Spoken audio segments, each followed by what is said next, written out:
Hello again, everybody, and welcome to another episode of the Icycast with myself, John McKellar, and the head of Icebox Glasgow, Jamie McDermott. Jamie, how are you doing?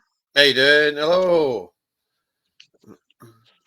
This past midweek, we went for a nice wee movie night with mutual friend of ours, Maney, from Reservoir Drugs.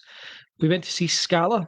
He gave it an absolutely glowing review, and I have to say I would 100% agree. Jamie, that was some film in it, and we had the Q&A with the co-director, Jane Giles, I think was her name, right Aye. afterwards, Yeah, which was really great. Of course, our mutual friend, I think he won a poster, didn't he, during he that? did. One of the first four questions or something it was. So in the Uh, Q&A, yeah. What were your overall thoughts on the film for the purpose of the show? I thought it was great. It was a really good film. I thought it was quite sad, and the way that all these, certainly these films of great places, they obviously portray the end of the great places. Uh, Mm. so there always is a tinge of sadness. But yeah, I enjoyed it. I thought it was really good. But did you draw any parallels between the Scala and the sort of vibe that there was around there back then in the Icebox and what you tried to do a few years ago? Aye, aye, absolutely. Even Manny had said that as we were sitting there, basically. That was kind of a lot of what the thought behind it was. Just like a kind of creative safe space for folk, just to Mhm. kind of share ideas and that as well. Uh, I mean, all these things kind of start out like God knows what a lot of them end up as, but it was certainly one of the aims of it. Just to be this place where creativity is kind of fucking on tap. You know what I mean? It's always uh, at the forefront of what we're trying to do. So I mean, that's always kind of been at the forefront of what we try to do, and that's quite apt, actually, considering the subject of tonight's show. We're calling this the Ballad of Jamie and John, and what we're going to do is we're going to start all the way back in 2011 with the Genesis of NHC Music, New Hillfire Club Glasgow, as it was called at the time. We're going to go through each year that we've known each other, and we're just going to tell the story of our relationship and how it's evolved, both as friends and also working together over the years. We'll touch on the good and the bad, which is going to be very interesting. Your memory isn't the greatest, coincidentally. no, it like so it I'll just I'll absolutely isn't it? so I will prompt you as much as I can, and we'll sort of I'll try and get as much as I can of the ethos behind some of the decisions that you've made over the years as well. Before we do though, massive news on the sound booth front. You finished the script. Yeah, it's done. And first one printed out. Obviously, I need to get fucking more printed out as well. So I just wanted Yeah. that one essentially to kind of kick it off. But aye, Mhm. a lot of rewrites, as all these things, fucking take a bit of pain in the arse with it. Just get kind of Mhm. script blindness for a while there. Just balancing a lot of projects together just tends to kind of set you off kilter for a few days too. But it's done now. Yep. Everything's uh, back on, as they say. Mhm. So I quite happy with that. I'm happy with how it's went. Yeah, Reading through it now, I can read it as like almost like a different project itself. So it's all good on that front, absolutely. that's brilliant. And have you reached out yet to any cast and crew people, or are you wanting to No, get no, not printed yet. out scripts I'll for start doing them? that this week. That by the time, well, this is live actually. I'm saying by the time this goes out, I'm still fucking stuck on how we used to do this. Yeah, So it'll be this week. First things first, as I get the bands in place that are kind of interested yeah, because I know who I want for the kind of parts. Once I get the bands in place, we can look at getting somewhere for getting the first music video and using that as a promotional push for the yeah, Kickstarter because the music video will actually be it'll be basically a music video that's also in the film, if you know what I mean. yeah, Obviously, people won't know what I mean, but that's kind of teasing some other stuff that's actually in the film yeah. anyway. But yeah, that's one of the first main things to get. Once you get the bands in, or once I get the bands contacted this week, I'll start to reach out to cast and crew members that I want as well. So it should all happen pretty fast, hopefully now, is what the plan is anyway. So hmm And I know that at some point in the next week or so, you're planning on doing your first video log for it, which is going to be available on Patreon, I believe. Yeah, well, it'll be on the actual wee video logs. The full documentary, once we get it up, Patreon will get a first sneak peek. But the video logs are also just be on the Fright or Flight page that day. So there will be extras going on Patreon. There'll be stuff as we go on that isn't seen on the normal video logs that will solely be Patreon. Hopefully, our plan is to get the first script that goes online. It won't be available online anywhere. I don't want to put the scripts up just available anywhere. There'll obviously be paper scripts floating about, but the only ones that will be up to access online will just be Patreon exclusives. That will be solely a Patreon exclusive. Yeah. If you want to read the scripts online, that's the only place you'll be able to get them.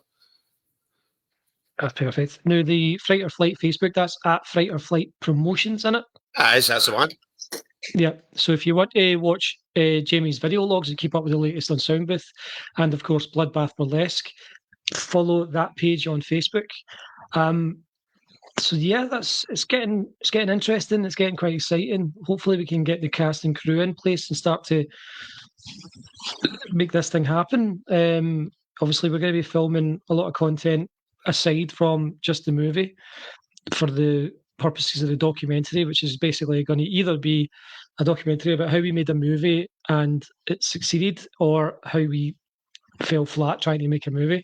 So it's going to be a really interesting project to take on. I just see Hopefully, that as former rather I see than the that latter. as either way we win to a certain Yeah. extent. So Hi, because even if I we don't I do quite it, like the idea even that if we don't manage, yeah, even if it's not a success, we get a laugh out of it and we get to make a documentary, yeah. and we get to practice. It's something that we would love to do. Oh, You know, like absolutely. Like all these we love things, films. I don't class this as success or not success. Yeah. You succeed by failing at stuff as well. You learn and you keep going. As long as you don't Hmm. like fail at something, then just fucking stop. Yeah. Because that's the only failure is that's something you bring on yourself essentially. So I would just keep pushing through. I think this will go fucking swimmingly. But as swimmingly as everything else we've done, as in there'll be a lot of speed bumps along the way, but we'll get there at the end. This film will be a movie. The documentary will be a documentary. Yep. So you'll get to see them both at one point on telly. I don't know exactly how they're both going to look when they first come out. It is our first big projects Yeah. that are kind of involved in the kind of movie making side of things. But they're going to be fun. They're going to be exciting. So I'm looking forward to it. Mm. Yeah, me too. Let's kind of go back in time then and gradually tell a story of how we got here. Jamie, first off was the There was New a Hillfire sperm, Club John, right? Glasgow There was a blog. wee sperm, right? And it just swimming along. Oh shit, not that far I back. don't think Went too far I back. don't think we need to. I don't think that we need to go full David Copperfield. No, we're Right, just going to go back. right. So we're going back to 2011. Back in 2011, you formed what was called at the time the New Hillfire Club Glasgow blog, and it was just a blogspot page. It was a blog Yeah. place. There was a blog website rather for people to share their thoughts and opinions and experiences on music, and it could have been anything like a review of an album that you wanted to review. You could do a spotlight on a band that you liked. You could write about a music scene that you were particularly passionate about. It was more or less anything goes. Um, Jamie, why don't you take me through, first off, your reasoning behind creating the blog at the time that you did and how that came together initially? Because I think you initially, put the blog together in like the April or May of that year. I think I came along a few months later, but tell me about the sort of idea or the reasoning behind actually creating the blog in the Well, first it place? came about. I'm pretty sure it came about. I was in a band, Mad Skull. The band had just broke up, and as with a lot of band breakups, like after it leaves a lot of kind of bad taste in your mouth about the music industry. I was always kind of keen on being a writer at some point. I'd actually started writing stuff on the band's page, just kind of funny wee clips and like wee stories and maybe wee reviews of the gigs that we'd done ourselves. And then I'd had a blog up like well pre Fight or Flight stuff as well. In fact, pre NHS, NHC stuff, and it was a kind of movie review blog, which I kind of enjoyed doing. So I thought I might as well write about music at that point since I was here, I was in the fucking industry. I thought I'd be able to get a mere cut and appraisal of stuff. And that was how the blog let anybody write how they wanted to write, to be honest with you. I wanted it to be a kind of help for bands. When we were a band, we didn't actually get much help. The Glasgow music scene is cliquey as fuck. It's always been cliquey as fuck, and it's still cliquey as fuck just now. A lot of it, sadly, is obviously it's dependent on how good you are as well, but it's not only dependent on how good you are. You can be a fucking amazing band. It's who you know. It's who you know by what events you can get into. By who can get you connections to get on bigger events, get on bigger support acts. It's a rough industry, and it's always been a rough industry. It hasn't changed. Yeah, we've certainly encountered our fair share of bands that once they got a sniffy, a slightly larger room, we never really heard from them again. Oh, many times, and it's like that. Yeah. That's the whole thing about that. Even talking about stuff on here, there's hundreds of names that we can't name. Not even through just forgetting some of their names. It's just because it's people that I no longer give the fucking time of day. To be honest with you, I value my time a lot more now. I think as we both got older, I value and respect my own time, my own life a lot more than waste it on folk that just don't care. And we have done a lot of work with people that we no longer see now. We've worked with a lot of people that are doing quite well now. And suddenly, it's like, oh, they're not getting back to my messages. I wonder why that is. It's because they're doing well. But it's just about, just don't be a dick. That rule has always been one of your rules. Don't be a dick. Don't be a dick. He was pretty much the golden rule. Very few people who actually wrote for the blog ever broke that rule, but a lot of bands and artists that were written about and we tried to help certainly did. But to go back to 2011, then I think Joe Bone from at the time he was in the Coffins. I think he wrote on the blog first. He was the first person other than you, I think, that wrote in the blog, but it was kind of a one-off thing. And then I came along September of 2011. I think weirdly there was like a podcast that played one of my band's songs, and so obviously I followed that podcast page. It was Kate Sunshine Cast. It was called. She was. I remember that. Yeah. She was based somewhere in England, and she shared a post. She shared a post on Facebook that you had put up, basically saying, "Oh, I want people to come and write on this blog, artists and stuff." And I guess I reached out to you, and you were like, "Ah, cool. Just fire it along to my email address." So I did. I wrote recently wrote an article about how I ended up in a band and why. And what I hope to get out of it. You published it up on there. I think it was September 20th, 2011 was the day that my first article got published, because the other NHC Music co-founder, Anthony Jenkins, his first article got, I think, put up the following day on the 21st of September that year. I feel terrible, but I forget what his first article was about. I don't suppose you remember, Jamie? Absolutely not a chance. I remember any article. Yeah. I mean, 2011 is a long time ago. It is, yeah. I know that Anthony, he wrote about things such as The Darkness. He wrote about, it might have been The Darkness, actually, that he wrote about for his first ever article. I'm not entirely sure. Hopefully, if he sees this, he can put I me think right. Anthony done a mix of bigger bands and bands locally that he liked. I think that was what he did. So it was one or it was definitely always one. Like yours, you done a lot of articles on music in general. Yeah, as well. I did. I did a whole bunch of stuff. Genres. Yeah, I kind of journaled what I was doing with my band, and also wrote about scenes like that I was interested in. So like I did a brief history of Straight Edge, which was probably my most successful article. By I think far. it was probably one of the most successful articles on the blog. It goes some hate as well, from what I remember. So a lot of your articles seem to get that hate. Quite a few things that I did got a lot of hate, weirdly, and I don't think I ever really did or said anything that was all that toxic or anything like that. It was weird things that people would pick up on. Anthony's actually watching the show. He's commented. It was a lot of shite about a lack of characters in music was his first. Right, I'll highlight that comment there. So glad to have you joining us, Anthony, and certainly we'll be bringing him up a few times because he was a massive part of the NHC the first few years. So yeah, we kind of started that way. and I think you were putting together the A to Z list of bands, which was fucking. That was a massive undertaking for you. I don't even think you ever really finished it. It was constantly No, growing. You were never in a position where had a chance in hell yeah, to catching up with that. the links were constantly changing.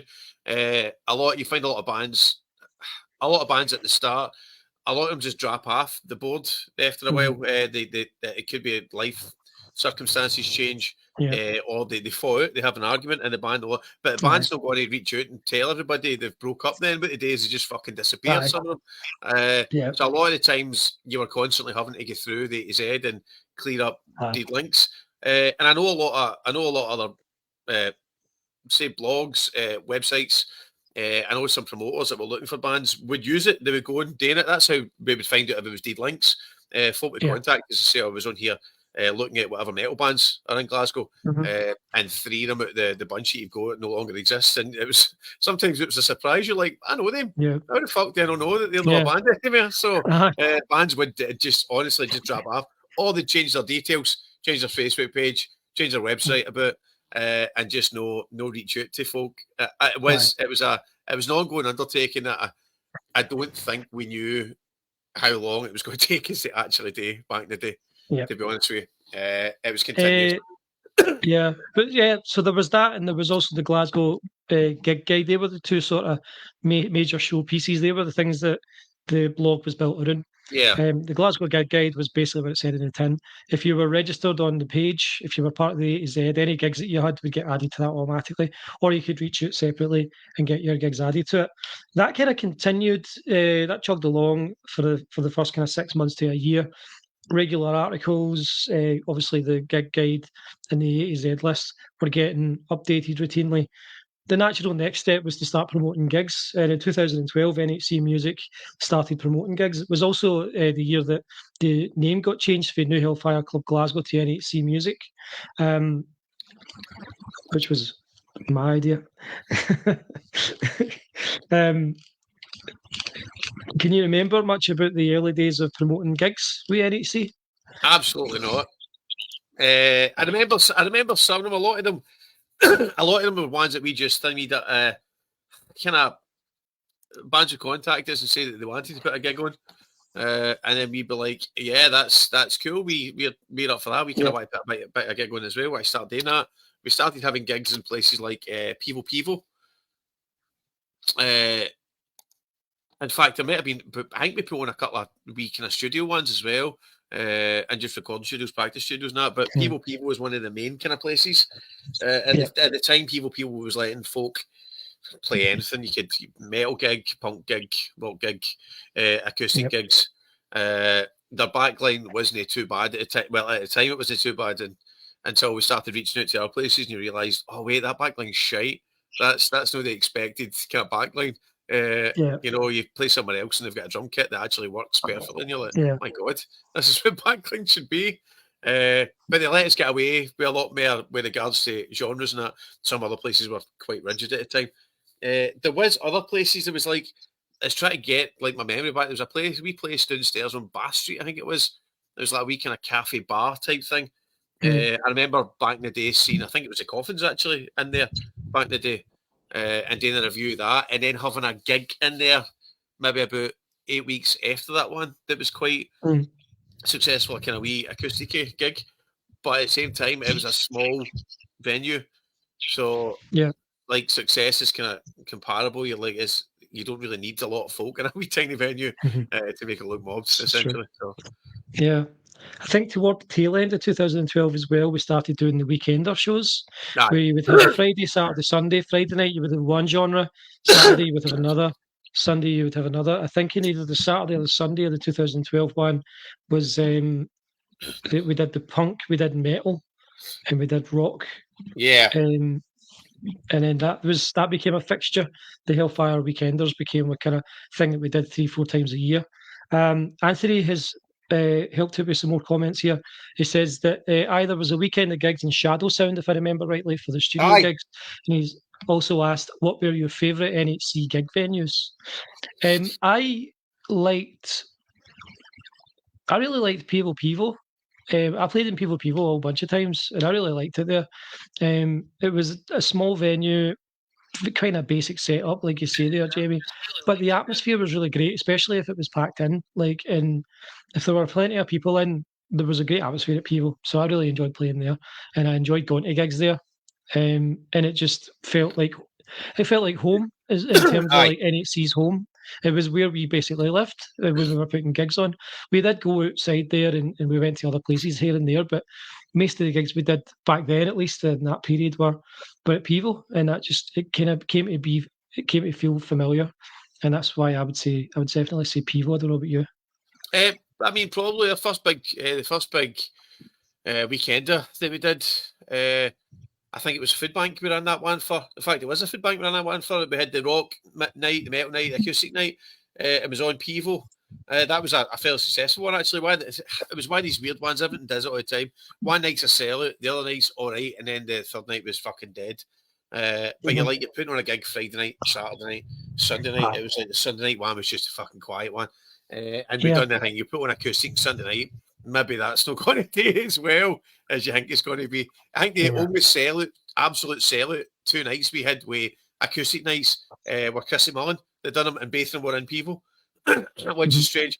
He knew a lot of solo artists, a lot of solo musicians, all kind of acoustic stuff. They were about the same time. I like the Shadow Sound gigs as well. I kind of miss Shadow Sound not being there. I've had a couple of spectacular nights in Ivory Blacks. Like just usually they were just the all out kind of metal ones. I remember we had the Carnival of the Dark Arts. That was in Ivory's, and that was great. That was absolutely crazy. We had 2 of them. So I really enjoyed that. For like Kelvin used to again let us get a wee bit more experimental with the gigs. So I really, really enjoyed it, to be honest with you. I'd say between they three was probably back in the time was definitely the favourite venues. Absolutely, Definitely, man. So again, the blog kept regularly getting updated at this point in time. The shows were kind of regular.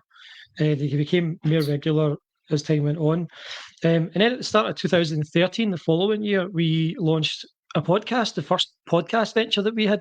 And the original run of the NHC Music Podcast is still available online. You can find it at mixcloud.com/NHC podcast, NHC Music Podcast, sorry. Mixcloud.com/NHC Music Podcast. And you can listen to that entire 2013 run. It launched on February the 15th, 2013 on what at the time was Messy Radio, which was, I think, a wee internet radio station out in Ayrshire. We were drawing 200-300 listeners a week at one point. It was pretty successful, I would say, by all metrics that we have any right to kind of look at.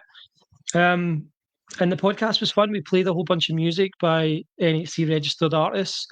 We talked about anything and everything. And again, Anthony was a big part of that in the first year. It was you, Anthony, and I, and generally we would tend to record at your old flat back in Hillhead. They were really a good night. I remember for some reason I was going through a phase of eating Malwan pinballs constantly. And there's a couple of episodes where you just hear me chomping away on pinballs. And I think they've got mentioned a few times where it would be like, I'm just jumping on my pinballs here. But what do you remember for the original run of the podcast? Obviously, we did resurrect that years later, which we'll get into later. But we only ran that podcast for about a year, and we'll get into the reasons why very shortly. But Jamie, what are your recollections of that first year doing the podcast? I remember it was fun. I do remember we done it in the house. Day stuff. If you're all sitting together doing stuff like that. It's more intimate, and it's easier to bounce like jokes, and you can play off each other's conversations and that as well. It just seemed like a cool kind of night in, just having a couple of beers. No, you of course. In fact, basically no Anthony either, because Anthony was driving as well. So that's right. What I was saying, it would be me sitting having a couple of beers because I'm in my house already. And it was good. We talked like a couple of times. We had folk up in that as well. We did. We had some great interviews. That's it. I remember particularly my brother. and his band got interviewed That's right. one night, and it was absolutely fucking hilarious. Like And Colin Bell, we had Colin some of Bell up the once as mad well, I shit think, was. at least.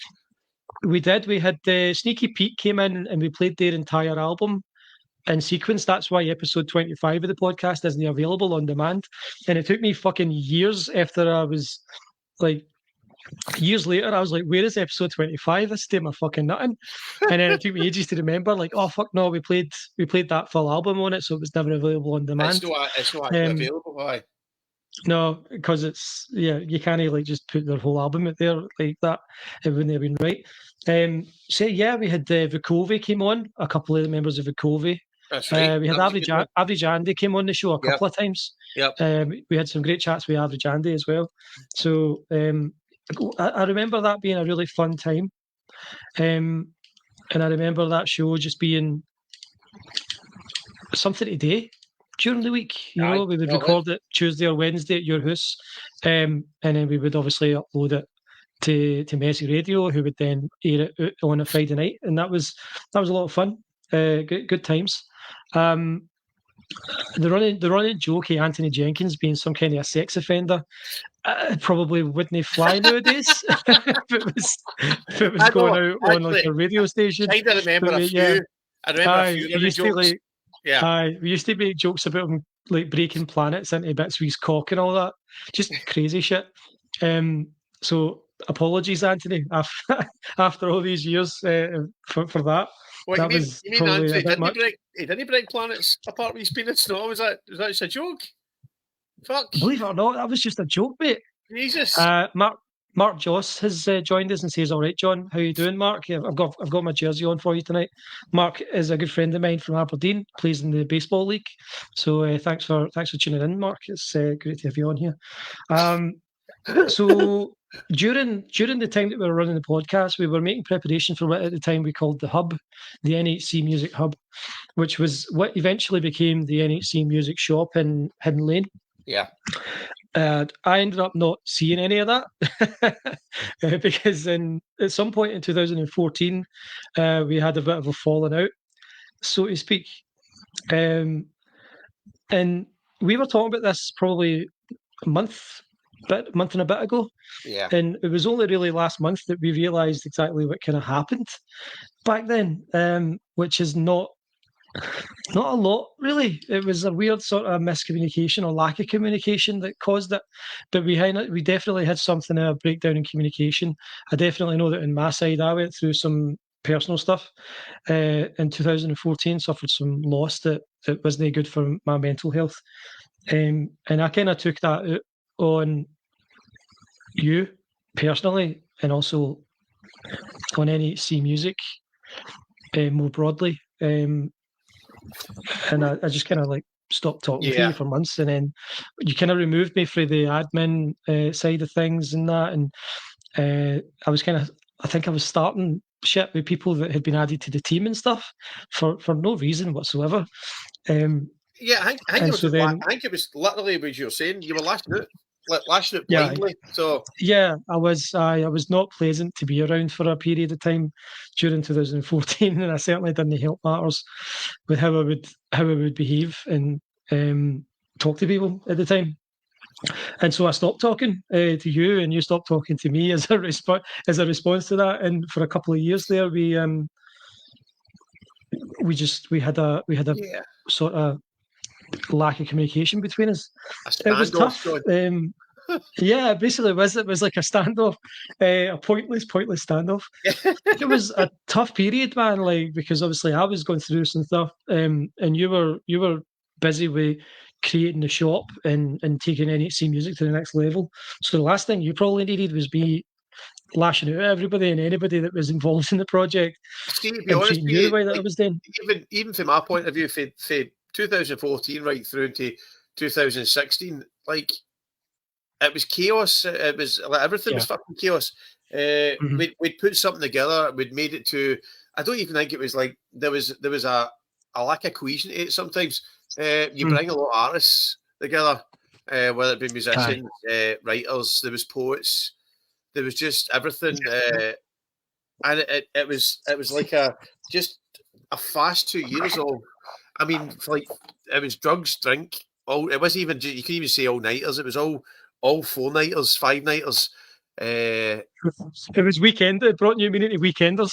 It did really bring me in weekenders, and like folk seem to forget that we are like certainly at the time the main folk that were part of HC that were in the shop or working the shop. Other folk would come in and have their fun and go away again. We were still fucking there, so we had to stay while new people come in that wanted to experience it and have their fun, and then they'd go away, and then new people going again. But the core folk that were involved in it were still there. We still had to be there all the time, come like rain or fucking shine. So that's how a lot of it is a blur. I mean, it is a blur. It was kind of a lot of it was chaos. It was beautiful chaos, but it was fucking chaos nonetheless. It seemed to work out. A lot of it did at the end of the day, but I would still like a lot of that's not down to just perseverance and hard work. A lot of like the stuff that we managed to pull off is fucking blind luck. Stuff just seemed to work out a lot of times. It really did. Don't get me wrong, there was a hell of a lot of hard work and that involved in it, but some of the stuff shouldn't have worked out, and it still did at the end of the day. And you're like, you take the wins essentially. You're just like, you know what, I'll take that. I'm quite happy with that. So I like that 2 years. It was strange times, mate. Yeah, I can imagine so. Because not only did you open the shop, there were so many different things that NHC was getting involved in. You got involved in like wrestling angles at one point, did you know? Aye. And that's it. There were different people that joined us that were covering different aspects.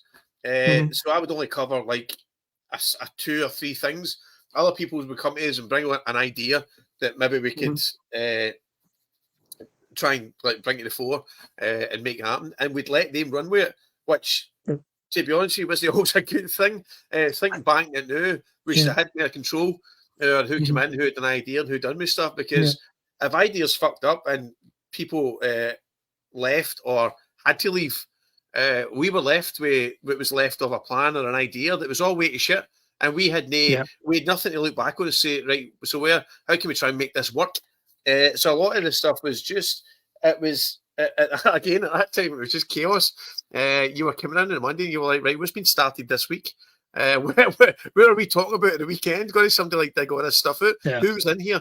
Right, let's get this done. Even stuff like we had podcasts, you had sending reviewers out to places, sending interviewers out to interview bands, talking to the wrestling guys. There was so much going on, and each part of that was somebody else that was kind of running it, or supposed to be running it at certain points.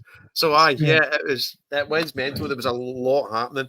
There was some stuff happening that I didn't even know probably was going on at the time. But we'll find evidence of it lying about, scattered on the line.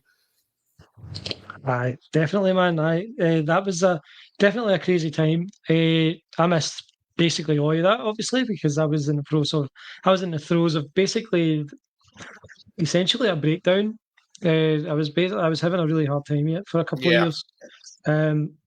Struggling at work, struggling with my relationship at the time, struggling with the death of my grandmother, who basically raised me, struggling with a social life. A lot of that period's a blur for me for an entirely different reason. I would spend days, weeks, and months basically in my house coat, no wanting to do anything. And it was a tough period. We did reconcile in 2016. And the reconciliation, I don't remember who initiated it, but we both wrote lengthy sort of letters to each other. I think we added each other again on Facebook. Or we had never, I don't think we had ever actually deleted ourselves off Facebook or that, but like we hadn't been talking, we were not communicating. And then one of us initiated it by sending a really lengthy letter explaining what was going on with them.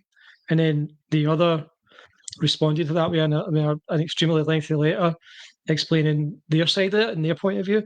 And we were very frank in both those letters. I think they were both quite harsh as well. Oh yeah, 100%. I think we were very frank. So it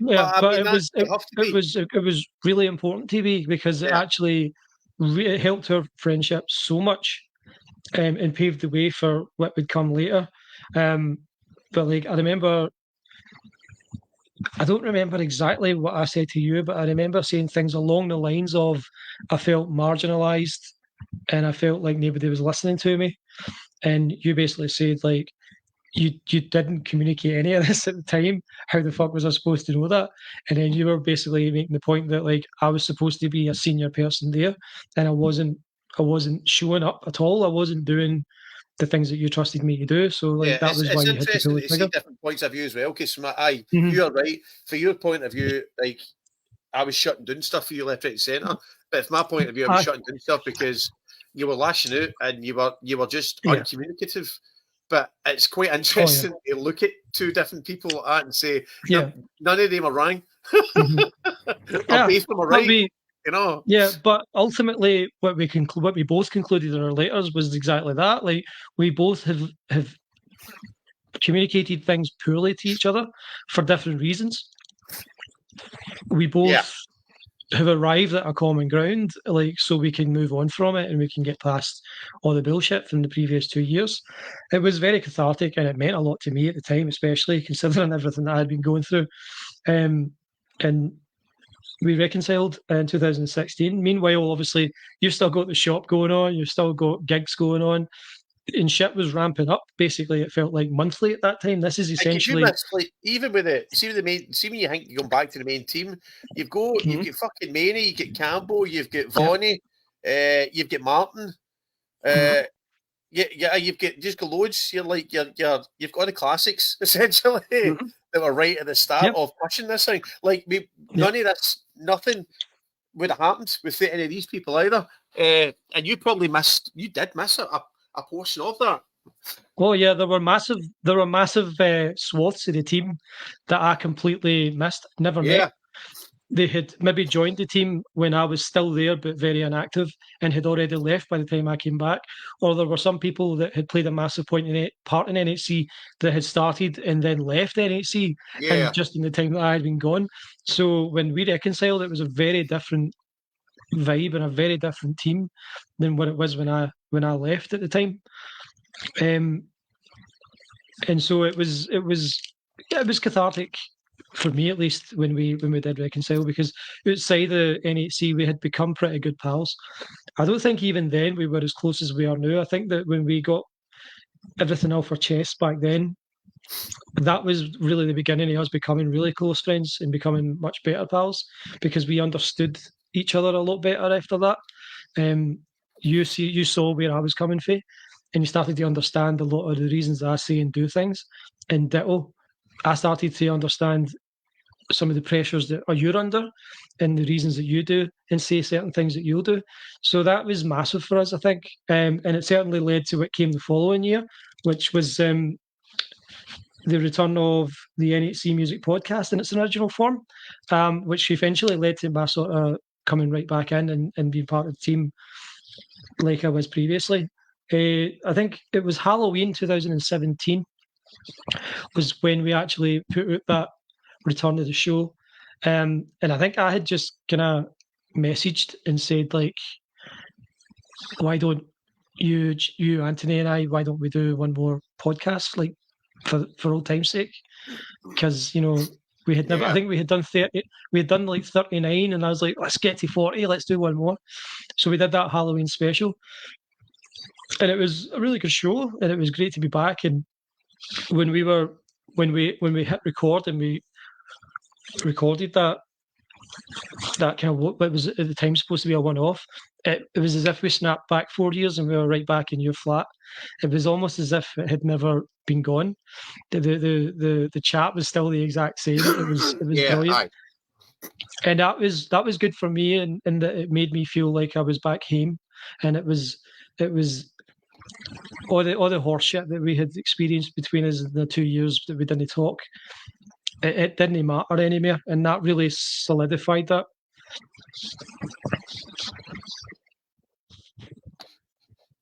Sorry, it's breaking up a wee bit there. Aye, it was good to get back on it. The thing is, it worked as a podcast. The 3 or 4 days was that when we ended up doing it up at the studio, didn't we? No, you did a show at the studio while I was away. But we did the podcast when I came back for the shop. Where was that? For the show. That's right. Aye. Yeah. In fact, that was in the last start. There wasn't much of the show left. I think it was only like a year, maybe, the show. Yeah. Oh, yeah. Aye. It was only about a year or so before we shut the show up. Aye. Because we did the comeback of the NHC Music podcast. And we had a few of them, and it was good. And we had some good guests on. We had the Big Nowhere. We had Seb. We had Jolly Bearded. Right. He came on it. Colin Bell was on the show. I think we had Jen and Felix, who at the time were running Music Broth. Yeah. So we had some really cool guests. Anytime we had like a wee kind of gig in the shop, we try to get them on, whoever was doing it a gig. Yeah. We try and get them on and get the podcast going as well. That's right. Yeah, we did that, and it was fun. So we're just back to having fun again, and I think it was important that we did that. Yeah.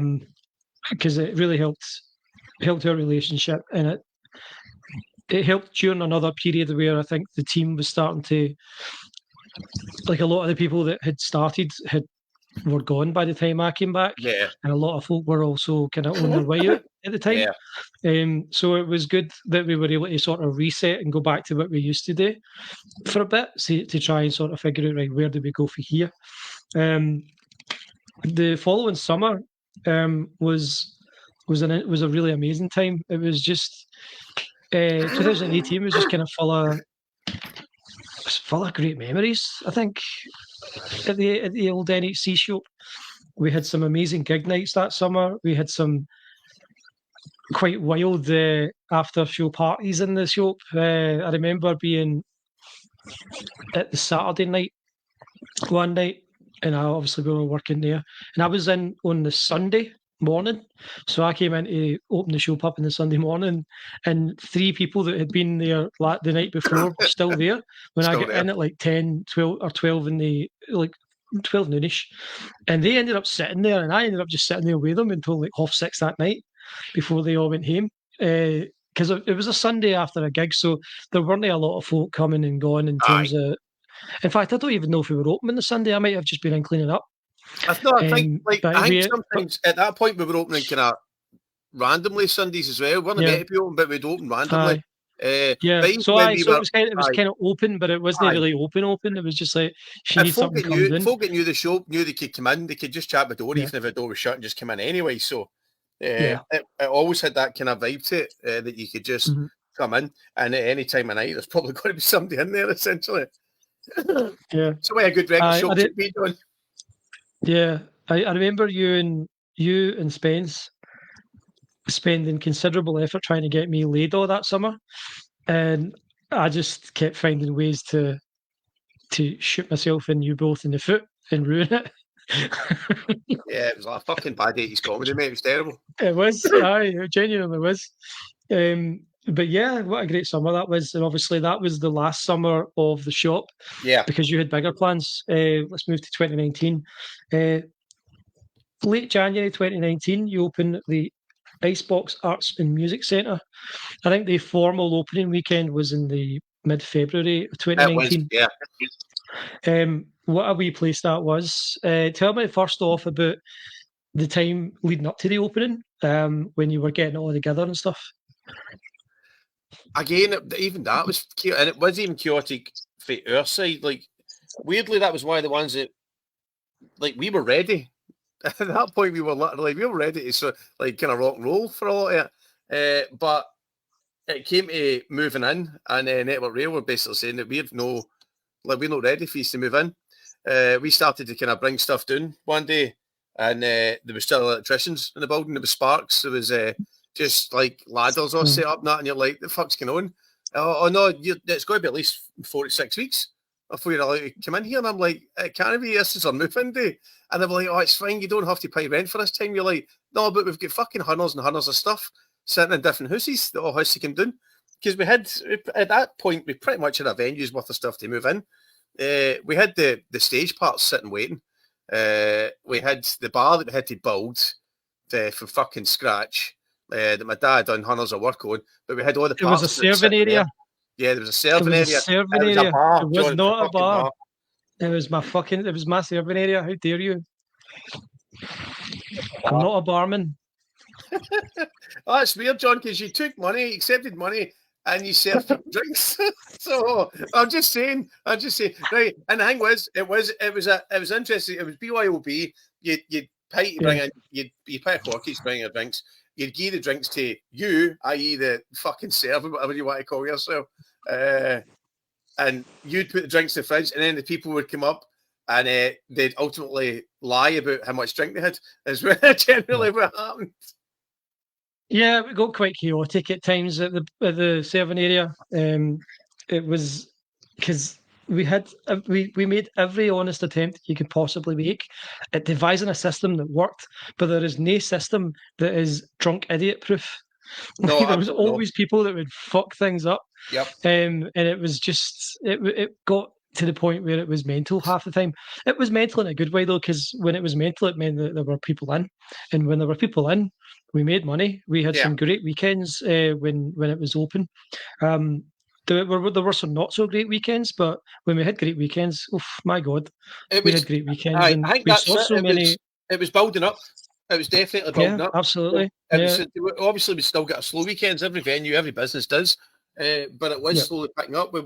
We'd had festivals earmarked and stuff. We'd had bigger folk yeah, wanting to book it out. We'd had a few running bookings at that point coming in where somebody was like, yeah. right, we've heard so much about this place that we want to book the next say 8 months, and we'll book Mhm. the last Friday every month Yeah. for the next 8 months. We had quite a few items like that on the book.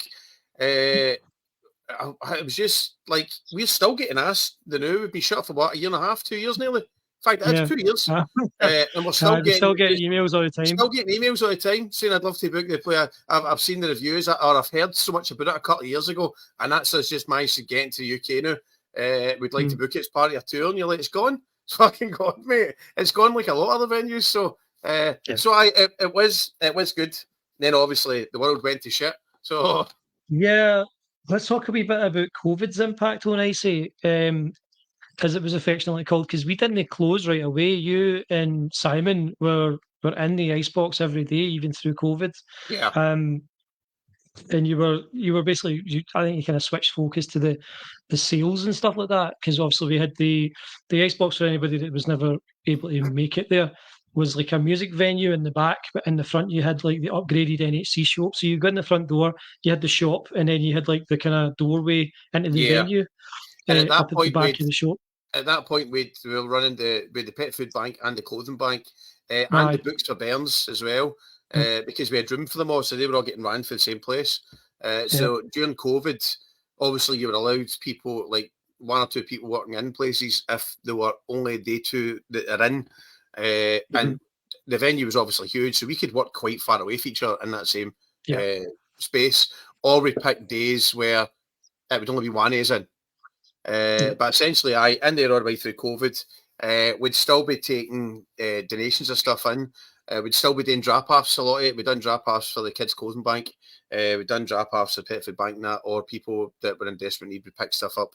The same Mm, way as like some food banks now were still open because it just had to be open. You found a way about it basically because folk still needed stuff at that point. And we had a couple of projects where we'd sent uh, kids' toys, brand new kids' toys out to loads of kids across the country that were starting the house.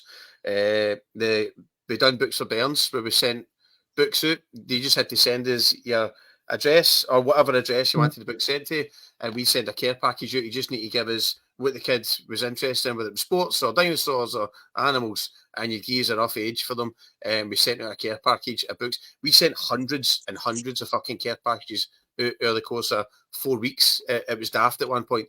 Uh, so we definitely kept ourselves busy during it. But it was just like it was a shell of the venue, you know what I mean? It's yeah. weird in a building that size and not being able to do what you should be doing. But I mean everybody was in the same boat. So it's just we just kind of went home, mate. It is what it is, Yeah. Aye. So yeah, during lockdown and stuff, you guys were doing that to keep the doors open and stuff like that. I'd imagine there was probably some financial budget help that you were able to get with the rent and things like that for a period of time. 2021, kind of navigating the new normal. It's more of the same, much of a muchness at the end of the day. 2022 rolls around, and we're finally able to open our doors again. We had obviously some restrictions still in place for parts of 2022. And I think it would be fair to say that it didn't take off at all well, because I think a lot of people were still very apprehensive by They were early very, very, 2022 very wary. Aye, about but we're going out getting to people. shows and stuff. Aye, well, we're getting people cancelling like gig tickets. We're still getting anybody because obviously if you caught COVID, you couldn't go out. So we were getting people cancelling things. We had some gig nights. I remember one night which was like a total fucking shock, where we had 50 gig tickets. We were quite excited because coming back to COVID, 50 gig tickets for an old gig night that pre-sold was actually good. I was like, I'm happy with that. Like, it's because we were running it back in the day, it was like 130, 140. We can get 150 people in there. But when the restrictions started to loosen up a bit, we were still down to 50. So to me, that was a sellout. That was great. And on the night, 20 people turned up. So that's 30 cancellations. That's almost 50%. In fact, it's more than 50%. It's almost 2/3 of people cancelling. 60%, 60% of the people that were supposed to be there. And that's what that was cancellations due to, because some folk did notify us on the night.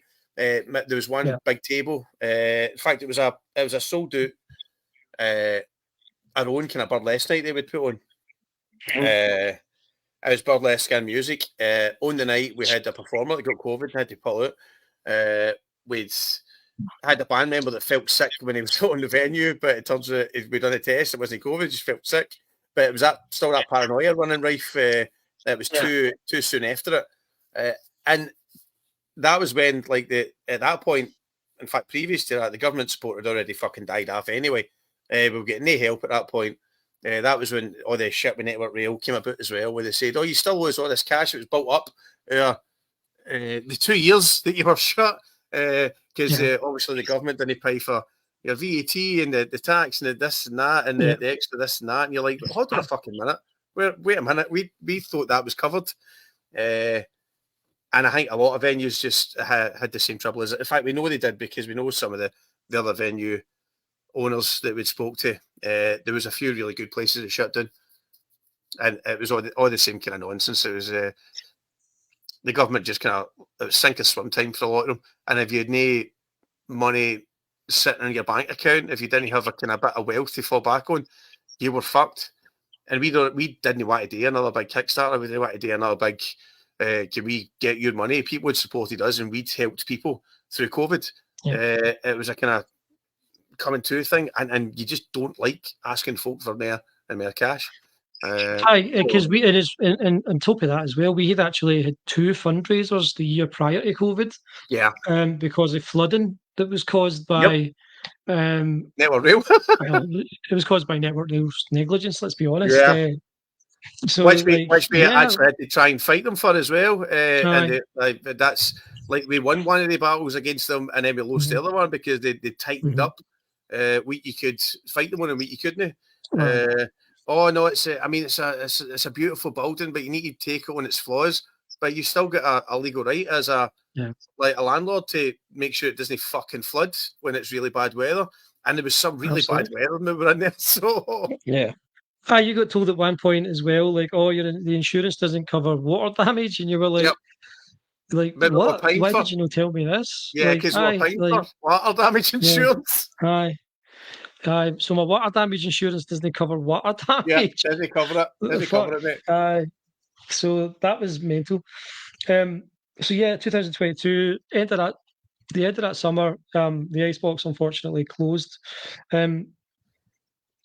Was there any sense of relief on your part when the venue closed? I know it was obviously gutting. It was gutting for all years, and it was an amazing and magical place for the short time that we managed to use it at full capacity.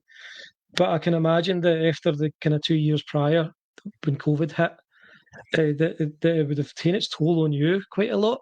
So I was wondering if there was any relief. I mean, and aside all that. there was a bit of relief, and there was even a bit like weirdly guilt because I felt relief as well. Because we'd been at that point, we've just been fighting against the kind of tide a lot. So when it eventually just like there was just too much stuff kind of mounting up, and as you're saying, there's no enough folk coming in to kind of keep a place that size afloat at that point in time. There was still a lot of kind of smaller restrictions in place, and it just got to be too much. So when you realise you can flip the switch, and at that point, Network Rail had just put so much stuff on us. They were like, right, so I'd offered to pay them up for a longer period of time. Essentially, the plan was we would get another 3 to 5 year contract. They'd add a wee tiny bit on every month. And then they get back to us and says, no, you need to pay everything up within like 8 weeks. And we just says, no, that can't happen. And at that point, it was like, to me, it was just a switch. I just went, oh, no, this is it then. That's it done. Because it literally, we cannot do that. So, and based on everything that's going on in the world at that point in time, there's no really, I'm not going to constantly fucking fight for 8 weeks to still not be able to deliver that. So at that point, it was just like, fuck it, no, it's not happening. So there was definitely a bit of relief. And again, it's just it'd been a long arc until then. As you're saying, you've got the podcasts, you've got the website, you've got the blog, the podcast, then you get the show, and then you've got the bigger venue space. It was everything we kind of wanted a day, and then it was just fucking corporate greed fucked it. So the one thing that we had so carefully avoided for years. Yeah, absolutely, mate. And even in the shot, like even some of the snidey stuff that happened after this. So we'd obviously we'd left the place, but we were told by somebody that works for Network Rail that they'll no like change the keys and that, they'll no look up for a while.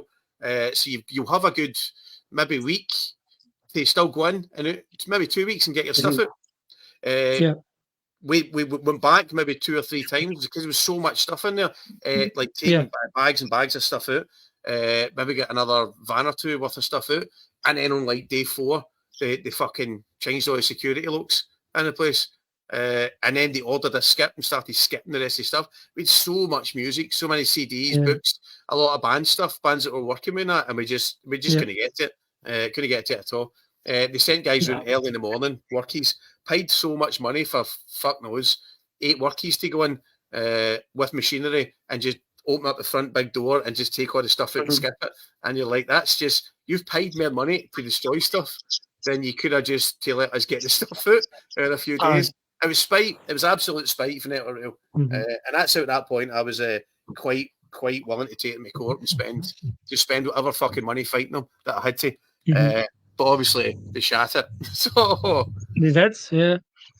Did you ever hear anything back? No, absolutely not. Absolutely not. So, fucking arseholes, man. Just absolute cunts. They were nothing but bastards the whole time that we were there. And they've been nothing but bastards since. So fuck them. Pretty much, Fuck Network Rail. Fuck Network Rail. So yeah, we kind of kept at it, even though the venue closed. You got the unit up Mary Hill way, and continued the charity side of things, continued the online store side of things. That was dovetailed alongside the Barras. Yeah. Which is actually coming to a close now. The run at the Barras is kind of coming to a close. 1 week left. 1 weekend. Yep. Yeah, we also started the Icy Cast just under a year ago. We're at episode number 23 now. It's been kind of intermittent at periods, but obviously it's been every week now for however long it's been every week, and it's going to continue to be every week. We also kind of, in 2023, I think we became better friends as well, even like aside for like the business side of things and aside for the Icebox, we started to hang out a hell of a lot more than we ever did. We meet up at least once a week. I don't like you, John. You just keep turning up at my house. Fucking weird, man. Yeah, I mean, even worse than turning up at your house all the time is the time of day and where I end up turning up. You don't expect to turn around in bed and see me like, all right, Jamie, how's it going? I mean, nowadays it's so common, but I did it before. No, I was always a show before. I'll try and be better. That's my New Year's resolution for 2024. Stop creeping on Jamie when he's trying to get asleep. But yeah, I think all jokes aside, I think we definitely grew closer, and it kind of came to a head that night in Solid Rock just a month ago, when we really had a sit down and we talked about everything. Feedback when we fell out and all that, and we almost got to know each other better than we ever did before in the 10+ years that we'd known each other. And that's kind of, I think, set a nice platform for what's coming in the future, which, of course, in 2024 is going to be horror, Yeah, horror horror, mate. movies. There's a lot of horror Yeah, on. horror movies. The Bloodbath Burlesque. Obviously, eventually, Icy 2 at some point. But for now, we're making a film, and that's the main focus. Absolutely. I'd Uh, love if we did managed to get an icy too. I'd love it.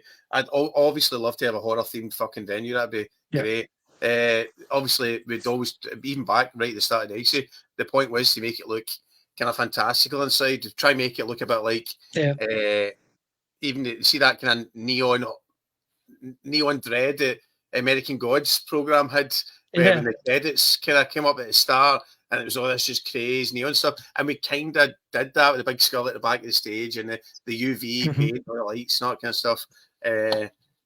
Obviously, after when we went back up after COVID, it looked like a massive jumbo sale because we took in so much charity stuff.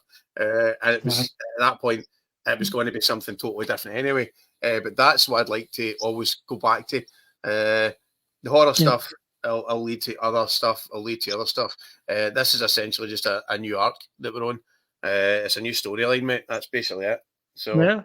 Aye, it's like seasons of a TV show. yeah, We're on to season 1, 2, 3, 4, 5, 6, 7, 8, 9, 10, 11, 12. We're into season 14 yeah. Fucking of hell. the adventures of Jamie and John and Does others. that mean last season was the really bad Irish season of Sons of Anarchy? Is that last season was a I bit don't weird? know. Last season was very a sort of, it was like a new showrunner came in after like some chaotic years of like just madness and was like, right, let's just reset the characters and like let's just reset things and we'll take it from there. But this year should be exciting. There's probably going to be many more years of further arcs, Yeah, challenges, man. successes, new people we're going to meet along the way. I'm sure we'll get back in touch with old people. It's going to be good. And yeah, so that was basically a very brief history of Jamie and I, and a brief history of NHC and the Icebox and where we've been, where we are now, and where we're going. Hope you've enjoyed it. It's been extremely long, Yeah, it was good. so let's call it there. Yeah, I enjoyed that. What do we have coming up next Monday? Live on the ICYcast, we will have Names of Games. It's episode D of Names of Games. No, we don't. I do this every fucking week. It's episode C. It's C, It's the mate. letter C. Yeah, C. Right. So it'll be Command and Conquer and Cyberpunk 2077. Essentially, will be the main ones. I think. We'll talk Absolutely. about that. In the meantime, after that, I think we've got Nirvana's Incesticide, which is going to be a good show. We'll talk about Incesticide by Nirvana.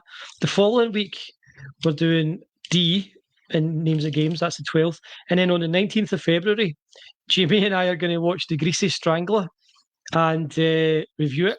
Oh, I forgot I agreed to that. It's a film I have never seen, but the guy I work with, Graham, he is adamant that we should watch it.